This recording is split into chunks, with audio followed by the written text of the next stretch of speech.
This is not a story. It's a warning. Across America, there are places where the nightmares never ended, and the truth was buried with the dead. Tonight, we open another file. Welcome to the American Nightmare.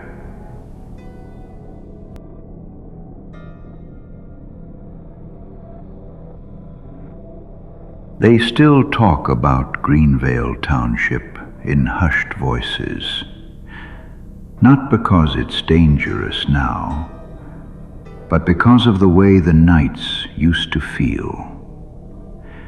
The air there had weight to it, thick, almost syrupy in July, carrying the scent of cut grass and something else people could never quite put their finger on. The elders say you could taste the quiet, that it wasn't the peaceful kind of silence, but the sort that waits for something to happen. Greenvale wasn't a place built for legends or fear. It was a modest Ohio township where folks waved from their porches, where screen doors slammed shut after supper, where the biggest excitement all year came from the county fair. Every lawn seemed to have the same rusty lawn chair. Every dog knew every mailman. And yet, there was a season, just one summer, when every sunset brought a kind of warning. It began with sound, a soft jingle, a warped little melody that should have belonged to childhood and laughter and melting popsicles, but instead drifted through Greenvale like a bad memory trying to claw its way back. Kids heard it first, of course they did. Children always notice what adults pretend not to. They whispered about an old-fashioned ice cream truck rolling through the streets at odd hours. Not afternoon, not dinner time, but after dark. The first night someone spotted it, the sun had barely finished sinking behind the tree line. A cream-colored truck, old, rounded corners, faded paint that looked more like bone than cream, crept slowly down Maple Ridge Lane. Its headlights flickered as if deciding whether to stay alive. The music seemed slower than it should have been, almost dragging its notes like something limping along behind the tune. A few kids ran out at first, excited, but the moment they got close, the excitement died in their throats. The man inside smiled at them, and one of the kids later said the smile looked too wide, like his cheeks were stretching farther than skin should allow. Another kid said his eyes didn't blink. A third swore the man's hand was hovering over the steering wheel the whole time, not touching it, like it was suspended there. Parents brushed it off. Long day, overactive imaginations, summer heat playing tricks. But soon, the sightings multiplied. Some residents swore they heard the truck idling outside their houses long past midnight. Others noticed the music drifting from behind hedges or across backyards where no truck should have fit. A few people said they saw the driver standing perfectly still beside the truck, staring at houses without moving a muscle. And then came Hannah Wilcox, 8 years old, spunky, freckles across her nose. She told her mother the ice cream man's smile was wrong, that it showed too many teeth, like his mouth wasn't built for the shape it was making. Her mom brushed it off. Kids imagine monsters. That's what kids do. 2 weeks later, Hannah stopped walking home from school. She started running.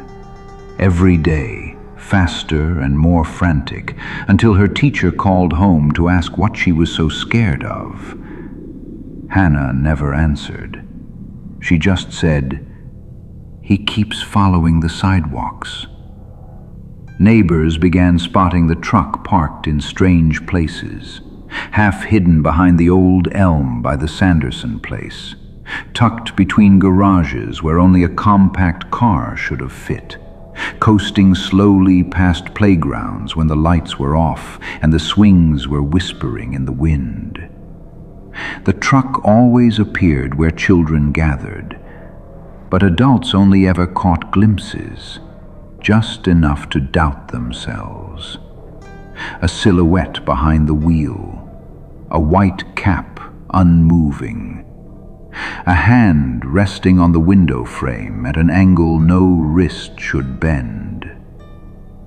Greenvale was small, but in those nights it felt enormous, full of corners where something might be standing. The streetlights flickered more. Dogs barked at shadows. Even the crickets seemed to quiet when the truck was near. And then, one night, something changed. June 19th, 1989. Michael Chastain, 6 years old, told his mother he heard the ice cream truck outside his bedroom window. Not driving by, not passing through, right outside. He said the music sounded slow and sad, like it didn't want to play anymore. His mother told him it was a dream. But the next morning, she found tire tracks pressed deep into the dewy grass beneath Michael's window.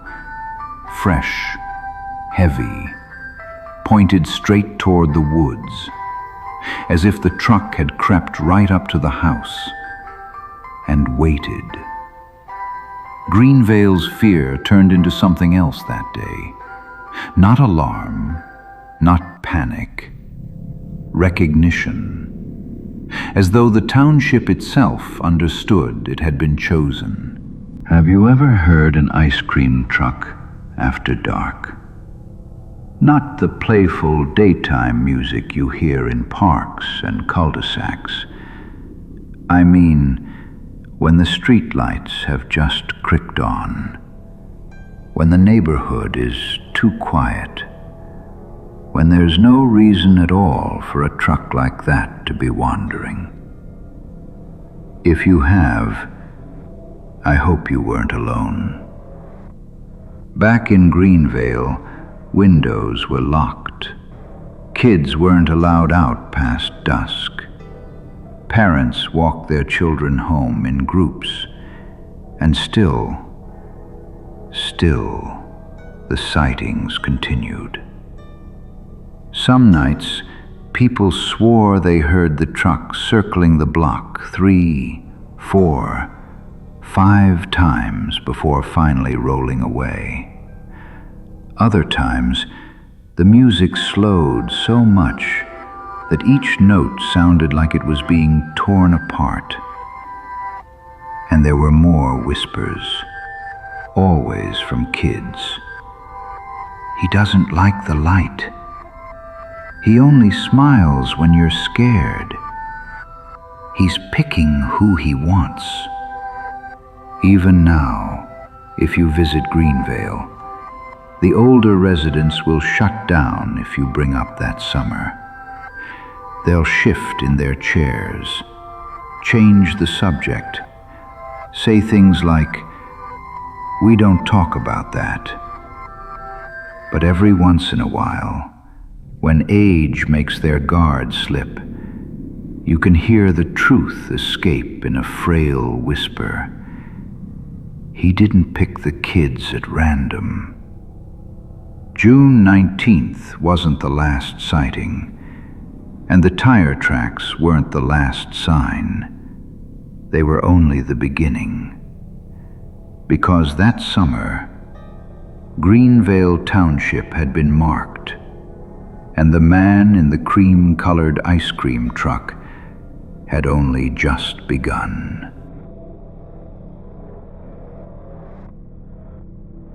Greenvale had always been a quiet place, a place where screen doors thumped shut after dinner, where the same porch lights blinked on every summer evening like clockwork, and where the only nighttime excitement used to be raccoons tipping over trash cans.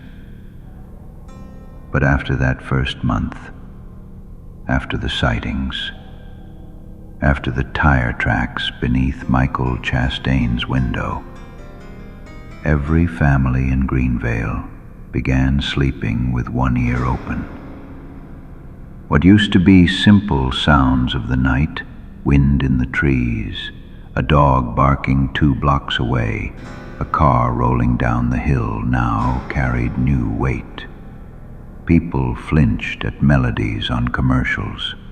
They shut windows that had been open every summer for 20 years. Fathers left porch lights on until sunrise, and mothers kept their children close enough to feel their breath. Fear changes the way a town listens. It changes the way a town breathes. And that's when one of the most important voices of that summer emerged. Not a policeman, not a council member, not a newspaper reporter, but a young mother named Laura Greeley, who lived alone with her daughter on Pine Orchard Road. The sheriff wrote her account down in shaking handwriting. Neighbors whispered it to one another in parking lots and church basements, and Laura herself would repeat it only once, to make sure people understood what Greenvale was dealing with. Her testimony begins like this. I remember the exact time. It was 11:03. I had just put away the dishes. My daughter Claire was playing with her crayons in the living room. The house was quiet. That warm summer kind of quiet. That's when I heard it. At first I thought it was a TV somewhere, or maybe a radio someone left on. But the tune was wrong. Slow. Off-key. Like it was being dragged over gravel. And then Claire said, "Mommy, the ice cream man is outside." Her voice wasn't scared. That was the worst part. She said it like she was stating a fact. I told her to stay in the living room, and I went to the window. I just moved the curtain a little, just enough to see, and he was there. The truck was parked at the curb, the cream-colored one the kids had talked about, the one people kept seeing at night. No headlights, no interior light, just the moon hitting the top of it. But he wasn't inside the truck. He was standing beside it, tall, still as a statue, holding an ice cream cone in one hand, perfectly straight, like he was presenting it. I don't know how long he'd been there. I don't know if he saw me lift the curtain or if he had already been staring at the house. But I do know this. When my eyes met where his eyes should have been, he lifted the cone half an inch, like he was offering it to me at 11 o'clock at night. The music stopped, just cut off, like someone had pinched a wire. I ducked down so fast I scraped my knee on the wall. I called the sheriff's office and begged them to come immediately. By the time they arrived, the truck was gone, but the ground was still wet, and there were footprints in my yard. Laura's story spread through Greenvale like wildfire. People whispered it over fences, retold it at kitchen tables, and replayed it in their minds during sleepless nights. Because the one detail that no one could forget, no matter how hard they tried, was that ice cream cone. The way it was held, the way it was lifted, the way the man stood under the moonlight as if waiting for a response. Up until that moment, some people still held on to the belief that the sightings were misunderstandings, or that the truck belonged to some eccentric old vendor trying to make extra money. Laura's account shattered that comfort. For the first time, adults, not children, began to see the pattern. The truck wasn't prowling at random. The driver wasn't wandering without purpose. The music wasn't drifting aimlessly through the trees. He was choosing houses, houses with children, and he was watching. 2 nights after Laura's encounter, a farmer named Hal Whitaker reported seeing the cream-colored truck parked at the end of his long driveway at 2:15 in the morning. Lights off, engine barely ticking, like the machine itself was holding its breath. But Hal didn't have children. He lived alone. So why was the truck there? That question rattled Greenvale more than anything else, because it meant one of 2 things. Either the ice cream man was expanding his choices, or someone had begun to hide their child from him. More sightings followed. A silhouette standing beside the truck near the elementary school, unmoving, as if studying the building.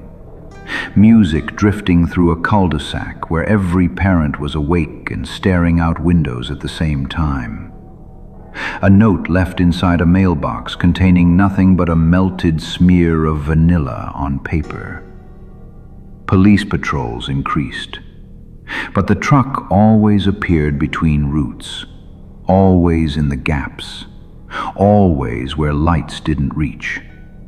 And every resident of Greenvale, whether they admitted it or not, began asking the same quiet question in their own minds. Has he already picked which house is next? The summer stretched on. The heat thickened.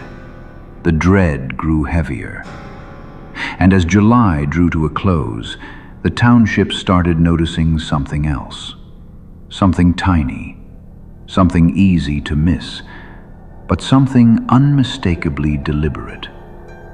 Every time the truck appeared, the melody slowed a little more, a fraction of a fraction, as if the song itself was preparing for something, winding down, dragging itself toward an ending Greenvale wasn't ready for. Act 2 ends just as the town realizes. The ice cream man wasn't haunting them. He was counting down.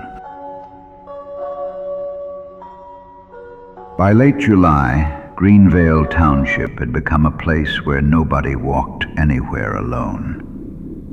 A place where porch lights stayed on until sunrise. A place where parents whispered to each other in grocery store aisles, trying to connect threads that weren't supposed to exist. A place waiting for something to happen, and knowing deep down that something already had. The sightings of the cream-colored truck were no longer sporadic, no longer rumor, no longer something adults dismissed as kids exaggerating.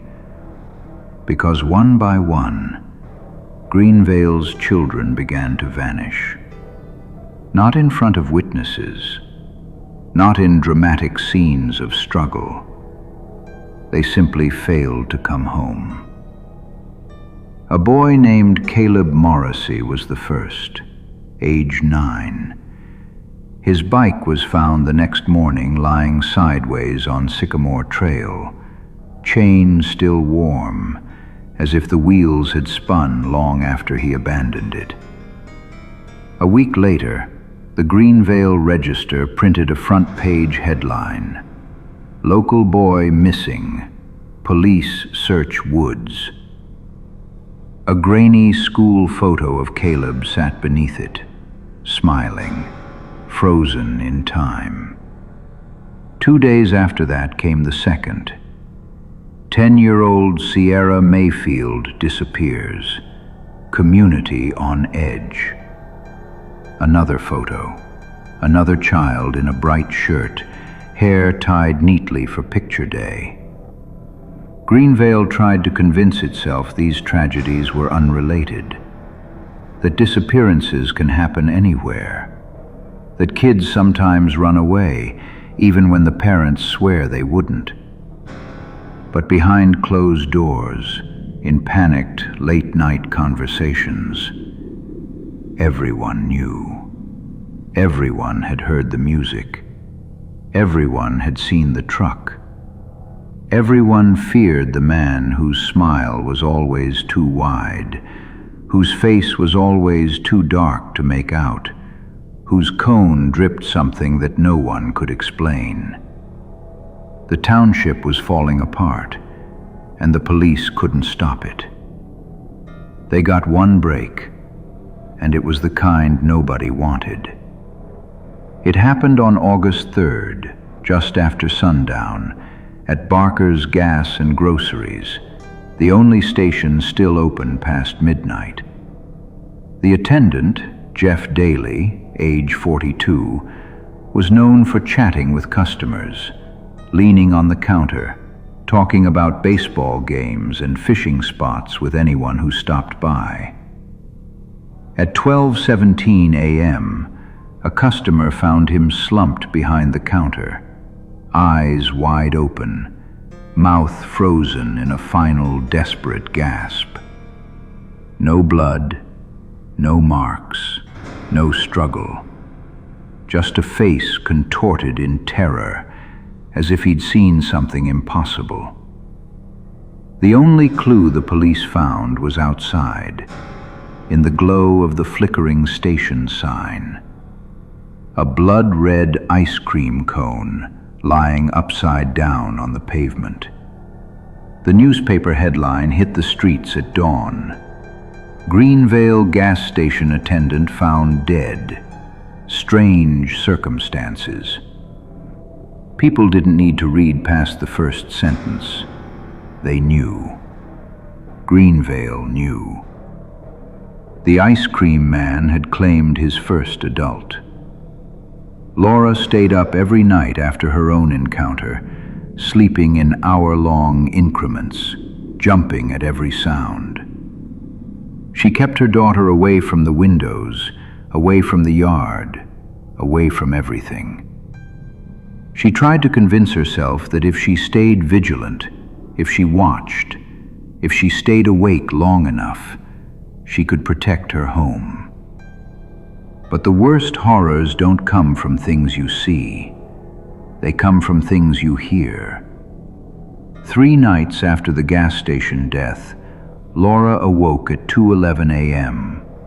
Not from a nightmare, not from her daughter, not from the house settling, but from a slow, soft melody playing somewhere outside. A melody dragging through the dark, off-key, broken, drenched in static, as if coming from a speaker that belonged to another decade. The ice cream song. Laura didn't move, didn't breathe at first. She listened. The music wasn't passing through the neighborhood.